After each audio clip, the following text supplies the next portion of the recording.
काल अमरावती जिल्ह्यातील अनेक भागामध्ये रात्री अवकाळी पावसाने मोठ्या प्रमाणावर हजेरी लावलेली आहे। अवकाळी पाऊस, वादळी वारा आणि गारपीट झाला आणि याचा फटका जो आहे तो मोठ्या प्रमाणावर शेतकऱ्यांना बसलेला आहे। सध्या मी अमरावती जिल्ह्यातील मोर्शी तालुक्यातील शिल्लस या शेत शिवारामध्ये आहे आणि आपण बघू शकतो या ठिकाणी काढणीला आलेला कांदा जो आहे तो या ठिकाणी मुळकून पडलेला आहे। काल सायंकाळी वादळी वारा आणि पाऊस मोठ्या प्रमाणावर झाला आणि त्यामुळे काढणीला आलेला कांदा जो आहे तो या ठिकाणी अशा पद्धतीनं संपूर्ण खराब झालेला आहे। 2 ते 3 दिवसांमध्ये हा शेतकरी या ठिकाणचा हा कांदा जो आहे तो काढणार होता, परंतु आपण बघू शकतो या ठिकाणी अशा पद्धतीनं कांदा जो आहे तो पूर्णपणे मुळकून पडलेला आहे। ओलावा आता जमिनीमध्ये तयार झालेला आहे, त्यामुळं हा कांदा जो आहे तो सडण्याच्या मार्गावर असल्याचं शेतकऱ्यांनी सांगितलेलं आपण बघू शकतो। या भागामध्ये कांद्याचं जे आहे ते मोठ्या प्रमाणावर उत्पादन घेतलं जातं, परंतु कांद्याचं जे आहे ते नुकसान या ठिकाणी झालेलं आहे। ठिकठिकाणी अशा पद्धतीनं खड्डे जे आहेत ते पडलेले आहे आणि कांदा मुळकून पडलेले आहे, त्यामुळं शेतकऱ्यांना जे आहे ते मोठं नुकसान होणार आहे। आपल्यासोबत काही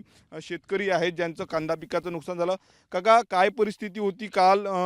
काय काय नुकसान झालं? कालची परिस्थिती अशी होती, वादळ आणि गारपीट चालू होतं। इथं आम्ही शेतातच होतो, त्याच्यामुळं खूप नुकसान झालेलं आहे। कांदा जो काढणीला आलेला आहे पूर्णपणे म्हणजे झोपलेला आहे। हे आता जवळपास माझं 80 ते 90% नुकसान आहे, पूर्ण सडून जाते कांदा काढल्यानंतरही। आणि अशी मागणी आहे शासनाला का जसे तुम्ही आमदार खासदाराला पेन्शन देता, असे आमच्या शेतकऱ्यासाठी काहीतरी योजना काढा। तुम्ही तुमचं पाहता, फक्त आम्ही निवडून देतो तुम्हाला, आमच्या भरोश्यावर निवडून येता, आमच्या मतावर हे करता तुम्ही, आणि ते आम्हाला काही देत नाही। आणि दुसरी गोष्ट म्हणजे मनाचं तात्पर्य ह्या तुम्ही जे कर्जमाफी केली हे फक्त थकीतवाल्याला देऊन राहिले। तुमच्या ज्या बँका ह्या जिवंत, आमच्या रनिंगवाल्याच्या भरोश्यावर जिवंत आहे। बुडीवाल्याच्या ज्यांना तुम्ही कर्जमाफी देता, जे थकीत राहते त्याला कर्जमाफी देता तुम्ही, जे रनिंगमध्ये कर्ज भरतात त्याला कर्जमाफी देत नाही तुम्ही। सरसकट का नाही देत तुम्ही कर्जमाफी? तुमचे जे खासदार आमदाराचे पेन्शन बंद करणार तुम्ही। माजी खासदार आहे, आमदार आहे, यांच्या सर्वच्या चौकशा करा, यायला खरोखर पेन्शनची जरूरत आहे काय? यायला जर जरूरत नसन त्याचे पेन्शन बंद करा सगळ्याचे।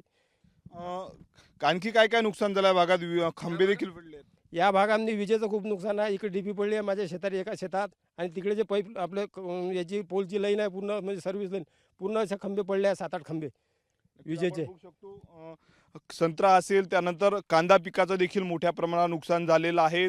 शेतात पाणी पुरवठा करण्यासाठी लागणारे जे विजेचे खांब आहेत, डीपी असतील, त्या देखील कालच्या वादळी वाऱ्यासह कोसळून पडलेल्या आहेत। त्यामुळं तात्काळ पंचनामे करून नुकसान भरपाई द्यावी अशी मागणी जी आहे ती शेतकऱ्यांच्या वतीनं करण्यात आलेली आहे। कॅमेरामन अनिकेत दहातोंडेसह मी स्वप्नील उमाप, TV9 मराठी, अमरावती।